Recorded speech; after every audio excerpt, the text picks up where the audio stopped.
Was Majin Buu universal? Let's find out.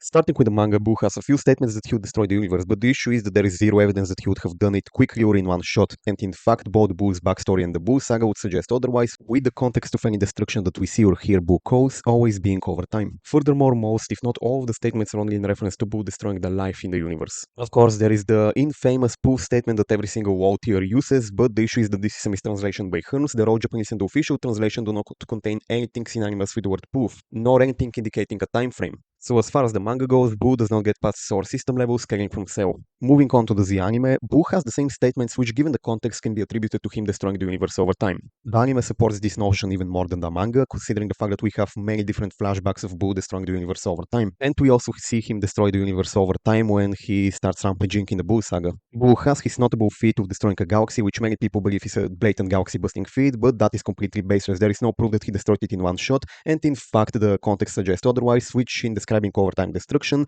and us seeing planets getting blown up one after another prior. So given the contextual evidence, we can determine that this is most likely an overtime destruction feat. Now, the anime does have 3 anime exclusive feats, which a lot of people often bring up. Number 1, Kid Buu was going to destroy Grand Kaio's planet, which is supposedly comparable to Heaven. Number 2, Goku and Kid Buu were destroying the Kaioshin realm, which is comparable to the macrocosm in size. Number 3, Buhan's Vice Shout breached the dimensional walls and was going to cause a chain reaction destroying the universe. Argument number 1. Grand Kaio's planet is not comparable to Heaven in any way. We quite literally see it's a small planet not much different from King Kai's, with a building and trees being visible from its wide shots. In fact, when Goku first sees the planet, he says that it's much smaller than he expected, but it's still bigger than King Kai's planet. Doesn't make much sense in the context of a universe-sized planet now, does it?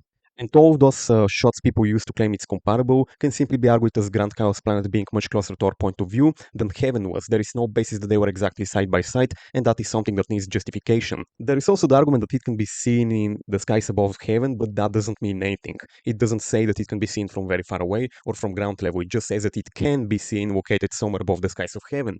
But key, in Grand Chaos Planet we see a room with stars in it.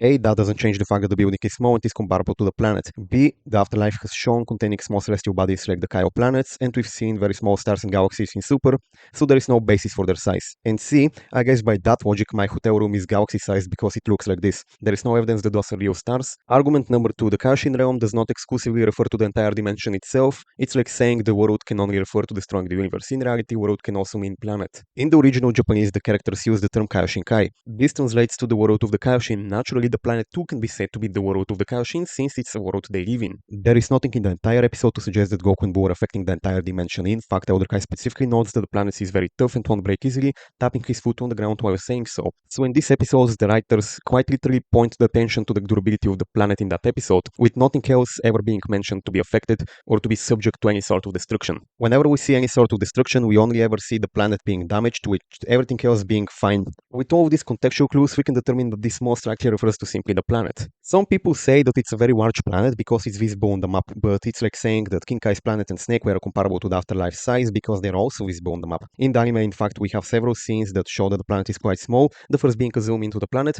and the second being Kid Buu's blast compared to the size of the planet. Even if you believe that the statement refers to the entire dimension, as opposed to just the planet, there is no proof for how many celestial bodies the Kaioshin realm contains, where they're located, and naturally destroying all the celestial bodies inside the realm can be synonymous with destroying the realm. For example, destroying the celestial bodies in the universe is synonymous with destroying the universe in Dragon Ball. Saying that Buu will destroy the space-time continuum itself is a claim that needs justification, which there is absolutely none for. And also, they never even finished destroying the Kaioshin realm to begin with, even if you assume it refers to the entire dimension, it simply stated that they are in the process of destroying it. So at best, this proves that they can destroy it over time. Argument number 3, while Buhan was obviously going to destroy the universe simply via a chain reaction, people argue that the impressive part is not the destruction it would cause, but rather tearing up the dimensional walls, since they separate universes. While at first glance this seems like a smart argument, once you actually apply physics and logic to it, it crumbles very easily.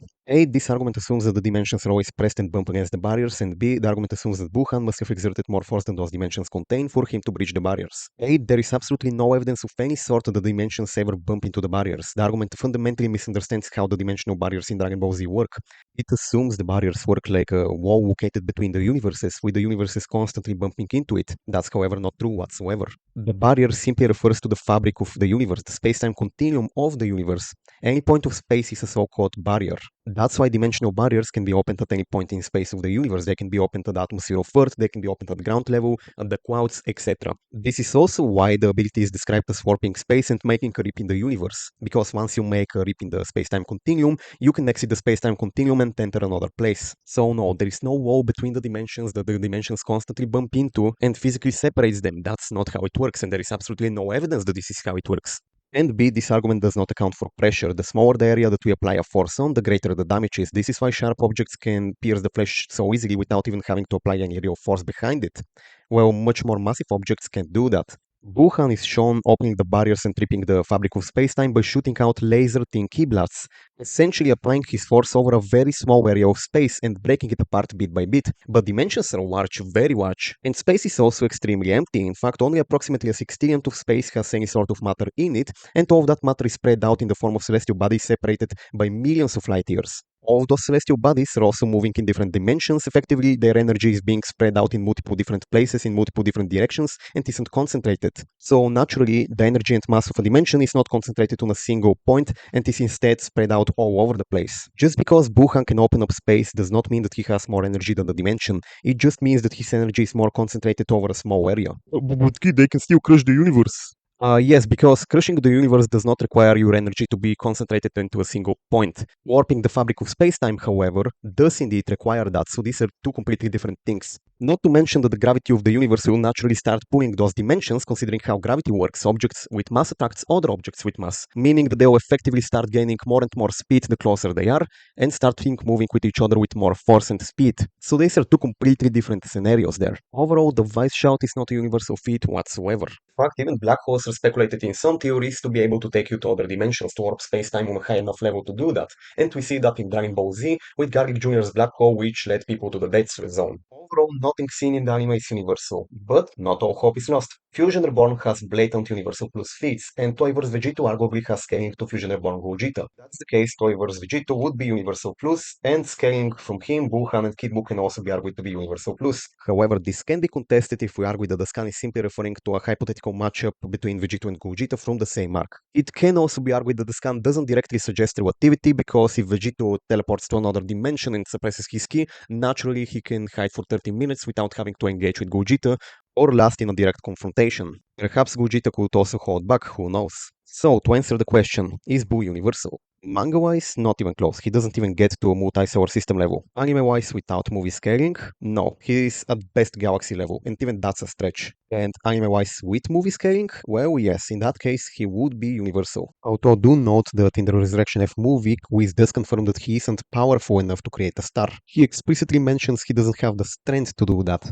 Using the energy to mass conversion formula, we can find out that to create a star about the size and mass of our sun, it requires about this much energy, which is significantly above baseline solar system level, but is still not enough to be multi-solar system level. But of course, we can always argue that the continuity that Resurrection F follows simply has much lower scaling, so it won't necessarily affect the original Z anime continuity, but it will affect the new continuity.